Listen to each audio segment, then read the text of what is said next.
কনকনে ঠান্ডা, গায়ে শীতের কাপড় নেই। একে অন্যের হাত ধরে ফুটপাতে দাঁড়িয়ে সাহায্য চাইছেন এক বৃদ্ধ দম্পতি। রাজধানীর চানখারপোল এলাকার এই দৃশ্যই সম্প্রতি সামাজিক যোগাযোগ মাধ্যমে ছড়িয়ে পড়ে ব্যাপকভাবে। 28 ডিসেম্বর প্রথমবারের মতো ভিডিওটি নিজের ফেসবুক অ্যাকাউন্টে পোস্ট করেন ফয়সাল শেখ নামের এক তরুণ।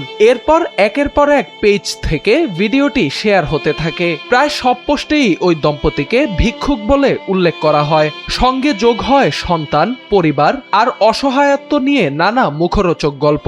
কিন্তু ঘটনার প্রকৃত চিত্র সামনে আনে স্বেচ্ছাসেবী সংগঠন পথশিশু ফাউন্ডেশন। গতকাল নিজেদের ভেরিফাইড ফেসবুক পেজে দেয়া এক পোস্টে তারা জানায়, ওই দম্পতি নারায়ণগঞ্জের সিদ্ধিরগঞ্জের বাসিন্দা।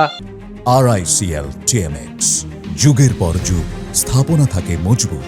তাদের এক ছেলে সম্প্রতি বিদেশ গেছেন, আরেক ছেলে বুদ্ধি প্রতিবন্ধী। সেই ছেলেকে খুঁজতেই সেদিন তারা ঢাকা মেডিকেলের আশপাশে গিয়েছিলেন। ফেরার পথে পকেটে বাস ভাড়া না থাকায় মানুষের কাছে হাত পেতে সহযোগিতা চাইতে হয়। ভিডিওটি ভাইরাল হওয়ার পর সামাজিক ও পারিবারিকভাবে চরম বিব্রতকর অবস্থার মুখে পড়েন তারা। শুভানুধ্যায়ী ও বিভিন্ন সংগঠন লাখ টাকার সহায়তার প্রস্তাব দিলেও তা নিতে রাজি হননি ওই বৃদ্ধ দম্পতি।